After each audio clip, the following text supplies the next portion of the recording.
Assalamualaikum warahmatullahi wabarakatuh dan salam sejahtera. Alam sekitar merupakan suatu anugerah Tuhan kepada umat manusia untuk dijaga, dipelihara serta dilestarikan. Dan kewujudan alam sekitar membentuk suatu hubungan simbiotik yang istimewa di antara manusia dan alam sekitar, di mana wujudnya sifat kesaling bergantungan di antara satu sama lain. Dan amanah ini perlulah dijaga dengan sebaik mungkin bagi memastikan kesinambungannya bagi generasi akan datang. Dan perkara ini akan kita kupas dengan lebih mendalam di dalam kajian kita, iaitu bencana banjir berkaitan dengan pengurusan alam sekitar. Namun begitu, suatu polemik telah timbul dan menggemparkan seluruh rakyat Malaysia, di mana berlakunya kejadian banjir kilat yang menimpa wilayah Persekutuan Kuala Lumpur pada Disember 2021 lalu. Dan kejadian ini telah menimbulkan suatu persoalan yang menarik, iaitu sejauh manakah kesedaran rakyat Malaysia akan kejadian bencana banjir yang saling berhubung kait dengan pengurusan alam sekitar.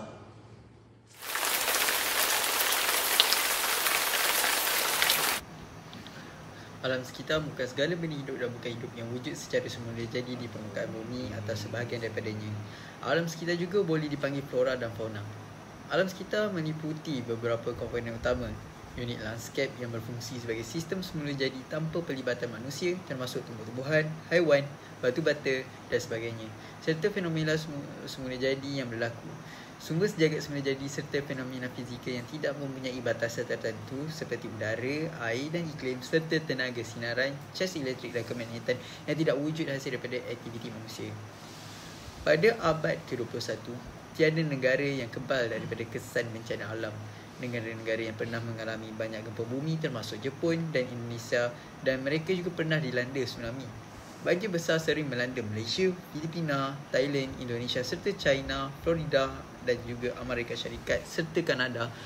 Bencana alam memberi kesan langsung kepada kehidupan seperti kematian dan kerosakan harta benda, termasuk rumah, kenderaan, ternakan dan hasil pertanian. Kejadian bencana alam terutamanya dipengaruhi oleh dua faktor, semula jadi dan buatan manusia. Hujan lebat dan angin ribut akibat perubahan monsun antara faktor yang sukar dikawal. Walau bagaimanapun, pengurusan yang mengurangkan risiko bencana banjir boleh dibangunkan. Faktor manusia seperti kecacatan dalam perancangan guna tanah memberi kesan yang besar terhadap struktur tanah. Dalam perancangan tanah pembangunan kawasan sensitif alam sekitar akan menyebabkan pelbagai bencana alam seperti banjir, tanah runtuh dan juga banjir kilat.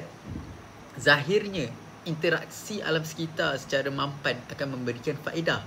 Namun jika dilakukan secara berlebihan, ia akan mengundang bencana. Dalam keadaan semula jadi, alam sekitar mampu menyerap pencemaran sekiranya berlaku dalam kuantiti yang minimum. Nak bagaimanapun, jika berlaku secara melampau, alam sekitar itu sendiri akan memulangkannya dalam bentuk bencana alam. Kini, negara sedang menghadapi bencana banjir besar. Kelantan, Terengganu dan Pahang kelihatan lumpuh apabila melibatkan hubungan darat.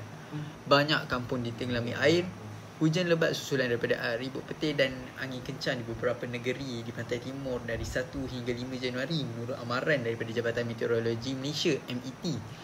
Keadaan ini menyumbang kepada intensiti hujan yang tinggi dan menyebabkan paras air melimpah dan membanjiri kawasan rendah di beberapa buah negeri seperti kawasan di negeri-negeri tertentu seperti Sungai Pahang, Sungai Galas, Sungai Kelantan dan Sungai Terengganu. Keamatan kerpasan yang tinggi merupakan salah satu punca limpahan air sungai ke kawasan yang lebih rendah.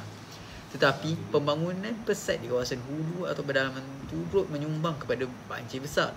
Ini dapat dilihat daripada beberapa siri banjir termasuk di Kelantan pada 2014. Banjir kuning juga membawa masuk lumpur dari kawasan hulu yang jelas menunjukkan berlakunya aktiviti pencerobohan hutan atau kawasan tanah tinggi untuk aktiviti pembangunan seperti pembalakan ataupun pertanian komersial. Hutan sebagai kawasan tahan hujan sangat penting kepada keseimbangan ekosistem. Namun kini hutan di pedalaman semakin keras diperkosa, akhirnya mengundang banjir lebih kerap, magnitud lebih besar dan kerugian harta benda serta nyawa. Eksploitasi sumber alam tidak terkawal seperti penebangan hutan bagi tujuan pembalakan dan aktiviti pertanian boleh mengganggu ekosistem di sekitaran. Assalamualaikum warahmatullahi wabarakatuh. Saya 221-0015 Muhammad Ari Najmi bin Muhammad Badri Hitam. So hari ini saya akan terangkan mengenai pengurusan banjir dapat mengelakkan banjir kilat yang berlaku semasa dalam Malaysia pada hari ini.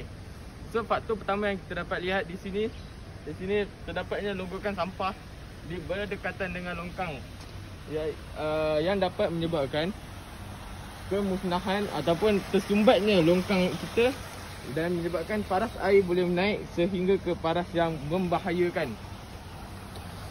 Banjir kilat juga dapat meragut nyawa, dapat kehilangan harta benda dan lebih teruk lagi dia mengakibatkan emosi terganggu.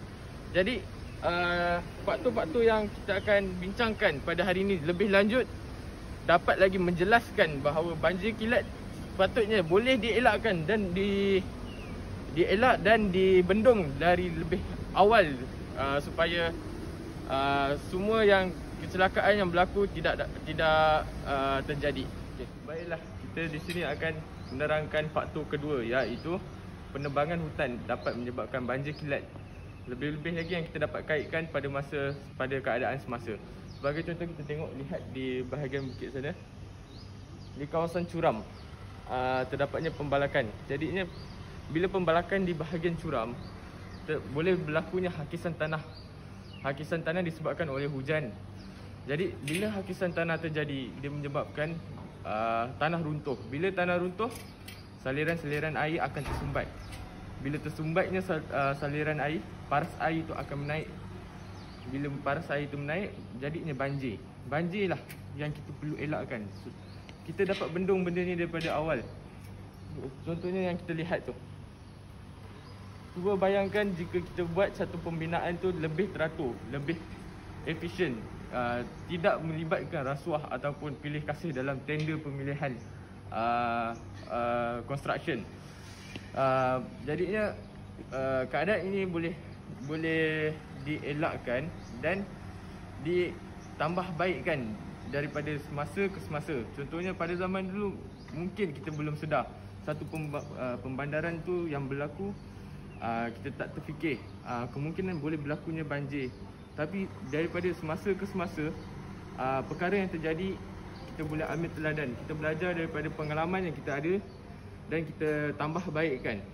Jadinya jangan kita ulangi kesilapan lalu di masa hadapan. Baiklah, jadinya di akhir kandungan kita pada hari ini mengenai pengurusan banjir, pengurusan alam sekitar yang menyebabkan banjir kilat. Objektif kajian pada hari ini ialah untuk memberi kesedaran kepada umum mengenai faktor-faktor alam sekitar yang terjadi di sekeliling kita supaya generasi akan datang dapat berfikir lebih jauh dan lebih baik untuk menjamin keharmonian masa depan negara. Sekian, terima kasih. Assalamualaikum dan selamat sejahtera. Nama saya Tengku Muhammad Irfan bin Tengku Muhammad Fauzi dan saya akan mengulas mengenai hasil dapatan kajian yang telah kami jalankan pada 24 Disember sehingga 31 Disember 2021. Jadi, kami telah menggunakan platform Google Forms sebagai kaedah untuk melakukan penyelidikan mengenai banjir berkait rapat dengan alam sekitar. Jadi, seramai 56 responden telah terlibat dalam kajian ini yang terdiri daripada 32 perempuan dan 24 lelaki. Majoriti responden kami berumur 19 tahun iaitu sebanyak 41 daripada 56 orang.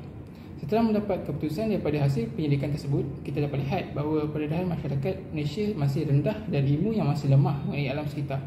Kerana ramai responden yang menyatakan bahawa mereka pernah terlibat dalam aktiviti pembuangan sampah sarap ke dalam sungai, sistem peparitan dan sebagainya. Oleh itu, masih banyak yang perlu diperbaiki oleh masyarakat Malaysia untuk menjadikan Malaysia negara yang berteknologi hijau. Majoriti responden bersetuju bahawa dengan menguatkuasakan undang-undang dan mengadakan kempen alam sekitar dapat memberi kesedaran kepada peserta laku. Hal ini kerana peserta laku akan lebih berhati-hati dalam segala tindakan yang dilakukan agar tidak menerima hukuman, serta dengan mengadakan kempen alam sekitar, masyarakat akan dapat memperoleh pelbagai maklumat mengenai alam sekitar yang dapat diaplikasikan dalam kehidupan seharian. Assalamualaikum warahmatullahi wabarakatuh. Saya Muhammad Ili Izwan bin Majid, 221-0018. Ingin merumuskan mengenai kajian kami pada kali ini. Jadi, daripada kajian yang kami telah lakukan, kami dapati seramai 94.6% daripada majoriti masyarakat bersetuju bahawa pencemaran alam sekitar ataupun banjir disebabkan masalah pengurusan alam sekitar. contoh yang kita dapat lihat di sini, sampah-sampah yang berkeliaran ini mampu menjerumus kepada kejadian banjir di negara kita.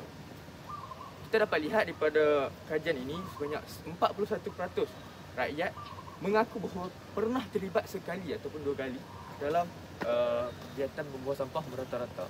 Hal ini telah membuktikan bahawa masyarakat kita masih lagi belum sedar 100%. Apa yang kita perlu lakukan ialah kita perlulah didik, kita perlulah menyebarkan segala apa yang kita katakan sebagai kesedaran kepada khalayak ramai. Jadi erti kata lain, jenayah membawa patah. Oleh itu, terdapat pelbagai cara yang masyarakat dan juga bersama-sama kerajaan boleh mempraktikkan bagi mengelakkan kejadian banjir yang berkait dengan pengurusan alam kita berlaku sekali lagi. Kita perlulah mengekalkan ekosistem hijau kita seperti ini contohnya. Apa yang kita boleh buat? Kita boleh mendidik pelajar-pelajar sejak di bangku persekolahan lagi. Kerana apa? Kerana melentur buluh tegalah dari rebungnya. Pendidikan awal seharusnya memberi kesedaran kepada mereka daripada sejak kecil. Kerana apa? Pemimpin muda adalah pemimpin di masa hadapan. Pemimpin hari ini adalah juga pemimpin pada masa depan. Terima kasih dan salam sejahtera.